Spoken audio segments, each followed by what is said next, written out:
जय हिंद दोस्तों, welcome back to your YouTube channel the unique thought. दोस्तों, जो पिछले 50 सालों में नहीं हुआ है ना, वो अगले 5 से 10 साल में होने वाला है। दोस्तों, मैं बात कर रहा हूँ डिजिटल कॉइन की, या क्रिप्टो करेंसी हो गई, या ब्लॉकचेन। तो आज मैं आपको ब्लॉकचेन, क्रिप्टो करेंसी या डिजिटल कॉइन के बारे में बोल रहा हूँ।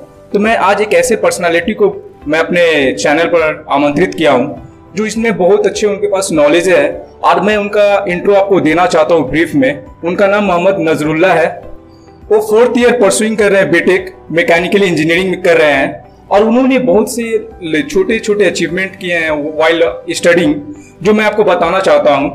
उन्होंने गोल्ड मेडल जीता है मैथ्स ओलंपियाड में, जिसको कंडक्ट साइंस ओलंपियाड फाउंडेशन ने किया था, और दूसरा कि नेशनल लेवल भी वो विनर है। Humidity ventilation air condition design competition by ISHRAE ने उनको क्या किया था, इसरे ने उनको कंडक्ट करवाया था। नजरुल्लाह, आपका बहुत बहुत स्वागत है हमारे चैनल द यूनिक थॉट पर।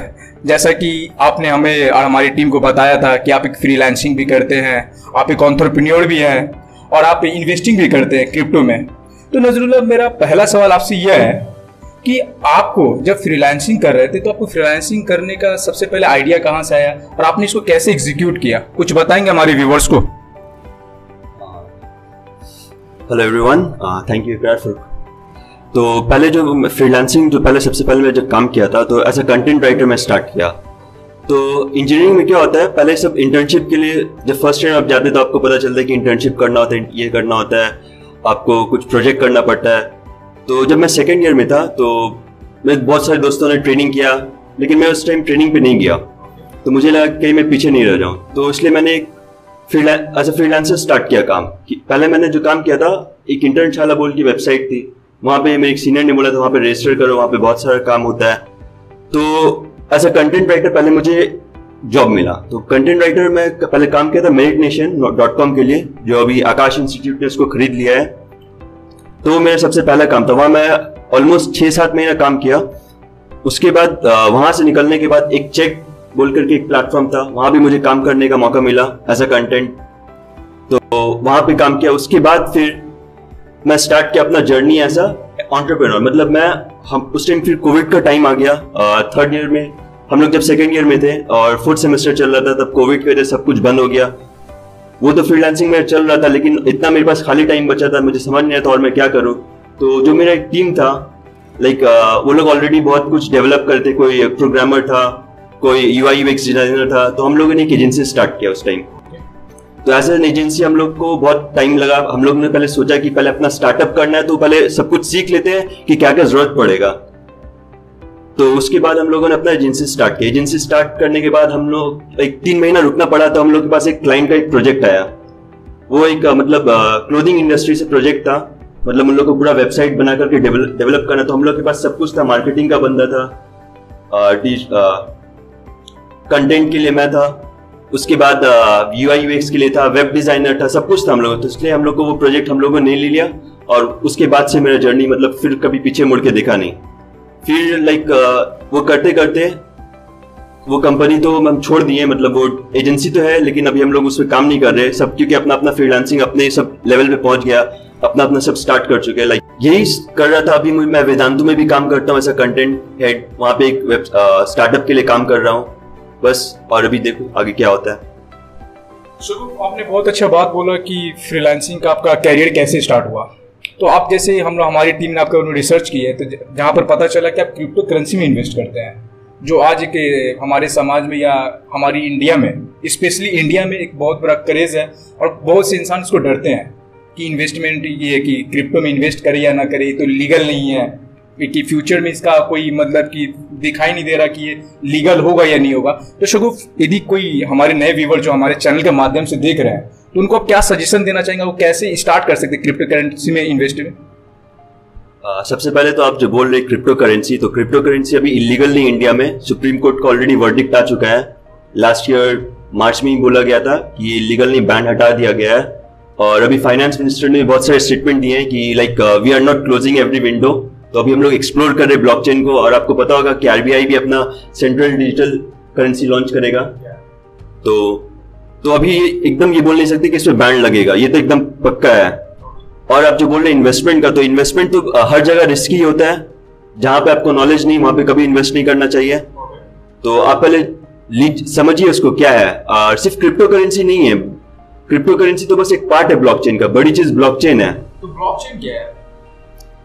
ब्लॉकचेन देखिए, हम लोग क्या करते हैं, इंफॉर्मेशन स्टोर, हर जगह आप जहां भी जाएगा आप अपना डेटा स्टोर करते हैं, इंफॉर्मेशन स्टोर करते हैं। तो ब्लॉकचेन भी क्या है, एक चेन ऑफ डेटा है जो हर ब्लॉक में एक डेटा स्टोर करता है, हर ब्लॉक में। और वो ब्लॉक दो चीज से आपको चलता है, एक आपका पब्लिक की होता है, जो आप मतलब किसी से इंटरेक्ट करें तो वो पब्लिक की सबको पता है। जैसे आपका फेसबुक यूजर आईडी है तो वो सबको पता है कि हाँ इकरार भाई का एक फेसबुक अकाउंट है, आपको रिक्वेस्ट भेजे जो भी किया। लेकिन एक आपका पासवर्ड होता है, वो सिर्फ आपको पता होता है, आप लॉग इन कर सकते हैं। सही। तो वो जो ब्लॉकचेन है तो वही चीज है, एक आपका पब्लिक की होता है, एक आपका प्राइवेट की होता है। पब्लिक की आप सबके पास होता है, प्राइवेट की सिर्फ आपके पास होता है, और उसमें आपका इंफॉर्मेशन कुछ भी आप स्टोर कर सकते हैं। तो क्रिप्टो करेंसी अभी कैसे चल रहा है, वो हर ट्रांजैक्शन को नोट कर रहा है उस ब्लॉक में। अभी जैसे आप लेजर चलता है तो हम लोग ये डिस्ट्रीब्यूटेड लेजर है, हर कोई यहाँ पे आकर के ट्रांजैक्शन पार्ट ले सकता है नोट डाउन करने में। तो जैसे आपने कहा कि ये ब्लॉकचेन के बारे में आपने इतनी अच्छी सी बात बताई, तो क्या लगता है आने वाले वक्त में जिससे हमारे यंग माइंड से जो हमारे यंग जनरेशन है, क्या उनको मतलब क्रिप्टो करेंसी की तरफ जाना चाहिए या नहीं जाना चाहिए, और इसमें क्या क्या पॉसिबिलिटीज है क्रिप्टो करेंसी में, आप बताएंगे? पॉसिबिलिटीज तो बहुत सारे हैं। आप जैसा बोल रहे हैं कि यंग जनरेशन को जाना चाहिए, तो अभी ज्यादातर यंग जनरेशन ही जो क्रिप्टो और ब्लॉकचेन सीख रहे हैं, क्योंकि अभी इसमें देखिए जॉब बहुत सारा क्रिएट होगा अभी आने वाला। अभी जो सीख लेगा तो उसी को फायदा होगा कि उस फील्ड का डिमांड पड़ेगा, तो जॉब करने के लिए तो लोग तो चाहिए, सर्विस देने के लिए चाहिए। तो अगर आपको नॉलेज ही नहीं है तो आप कैसे करेंगे? तो ये अभी सीखना जरूरी है, युवा को जानना जरूरी है। सिर्फ इन्वेस्टमेंट तो कोई भी कर सकता है, लेकिन आपको टेक्नोलॉजी क्या है, उसका प्रिंसिपल क्या है, वो आपको समझना पड़ेगा, सीखना पड़ेगा, तभी आप आगे बढ़ पाएंगे। और वक्त के साथ हमेशा, अभी देखिए अभी वेब 3 का जमाना आने वाला है। पहले वेब 1 था, वेब 1 में क्या होता था, जो भी डेटा है, इंफॉर्मेशन नेट पे आप सिर्फ पढ़ सकते थे। फिर वेब 2 आया, वेब 2 में आप लोग कंटेंट क्रिएट कर रहे हैं, मतलब आप अपना इंफॉर्मेशन अपलोड कर रहे हैं, चेंज कर रहे हैं। अब ये जैसे फेसबुक है, इंस्टाग्राम है, ट्विटर है, वहां पे आप कंटेंट कौन डाल रहा है? आप डाल रहे हैं, हम डाल रहे हैं, हम जैसे लोग डाल रहे हैं, तो कंटेंट है। लेकिन अब ये वेब 3 क्या होगा, लेकिन वेब 2 में फ्लॉ क्या था कि आपका इंफॉर्मेशन जो है चला जाता था। एक किसी इंसान के पास आपका कोई भी सर्वर में इंफॉर्मेशन स्टोर हो रहा है, कोई भी एक जगह स्टोर हो रहा है, वो आपका पर्सनल इंफॉर्मेशन, आपका फोन नंबर है। कल को आपको कोई आप दिखते हैं कि इंफॉर्मेशन हमेशा बिक जाता है, लीक हो जाता है। तो वेब 3 में ये चीज नहीं होगा। वेब 3 में आपका बस वो प्राइवेट की और पब्लिक की से काम होगा, आपका यूनिक आइडेंटिटी होगा, उससे काम होगा। जैसे आपने बात की कि वेब 1, वेब 2 एंड वेब 3 की, तो क्या लगता है नियर फ्यूचर में जो ये क्रिप्टो करेंसी है और जो ये वर्चुअल, आपने कहा कि वर्चुअल करेंसी है, इसको कहां तक मतलब ये इंसान इसको आगे बढ़ा सकता है, और या क्या ये पॉसिबिलिटी है कि नियर फ्यूचर में सक्सेस हो पाएगा? क्योंकि कभी क्या होता है ना कि हम लोग ह्यूमन बींग्स क्या ना फोरकास्टिंग करते हैं बहुत ज्यादा कि हाँ ये चीज चलेगा कि नहीं चलेगा। तो आपका क्या मानना है, क्योंकि आपने इस पर थॉरो स्टडी किया है, because you have a knowledge, तो आपका क्या इस पर ये राय है? एप्लीकेशन की आप जहां तक बात करें तो अभी ब्लॉकचेन का बहुत जगह एप्लीकेशन हो रहा है। अभी रिसेंटली महाराष्ट्र गवर्नमेंट मैटिक नेटवर्क बोल के जो एक इंडियन स्टार्टअप है, उसके थ्रू वेरीफाई किया बहुत सारा डिप्लोमा सर्टिफिकेट। आप अगर अभी डिप्लोमा सर्टिफिकेट एक वेरीफाई कराना चाहते हैं तो कितना लंबा प्रोसेस लगता है। आप जाइएगा, एक जगह से वेरीफाई हुआ, फिर जहां दूसरा जगह गया, फिर वो वहां पर से वापस चेक करेगा कि ओरिजिनल है कि नहीं। आप जहां काम करने जा रहे हैं वो भी तो चेक करेगा। लेकिन अगर एक बार ब्लॉकचेन से वेरीफाई हो गया, डिजिटल सर्टिफिकेट है, तो वो हर जगह वेरीफाइड है, हर कंप्यूटर में वो वेरीफाइड है। तो ये एप्लीकेशन ब्लॉकचेन का आपका टाइम बच गया, ठीक है। और भी ऐसा बहुत सारे एप्लीकेशन है जो अभी आप देखने को आपको मिलेगा। अभी जितना सोशल मीडिया है सब डिसेंट्रलाइज हो जाएगा। सेंट्रलाइजेशन अभी देखिएगा, कुछ दिन पहले आपका ट्विटर, व्हाट्सएप डाउन था, फेसबुक डाउन था, इंस्टाग्राम एक ही टाइम डाउन हो गया। क्यों हुआ? सर्वर का इशू हुआ। लेकिन डिसेंट्रलाइजेशन में ये डाउन का इशू नहीं आएगा। व्यूअर्स को समझाएंगे कि सेंट्रलाइजेशन और डिसेंट्रलाइजेशन होता क्या है। आप जैसे कि जानते हैं, लेजर के बारे में आप लोग जानते होंगे। लेजर में क्या होता है, कुछ प्रिविलेज लोग ही जाके उसको एडिट करते हैं, एक्सेस कर पाते हैं।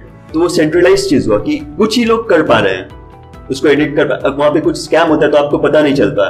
तो जब बहुत बात आपको इकोनॉमी पे इफेक्ट आते हैं, फिर कुछ और इश्यू होता है, तब आपको पता चलता है कि हाँ कुछ गड़बड़ हुआ था 10 साल पहले, उसका इफेक्ट अभी आ रहा है।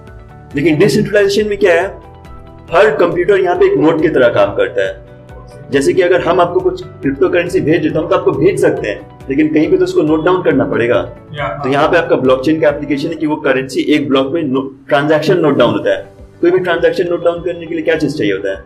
आपको एक टाइम चाहिए होता है, टाइम स्टैम्प। दूसरा किसको किसको भेज रहे हैं वो पता होना चाहिए। तो आपका एक पब्लिक की है जो उससे पता चलेगा कि किसको गया है, एक टाइम स्टैम्प उसमें रहता है, तो आपका लेजर नोट हो गया। अब इसको एडिट करना बहुत मुश्किल है। कैसे मुश्किल है?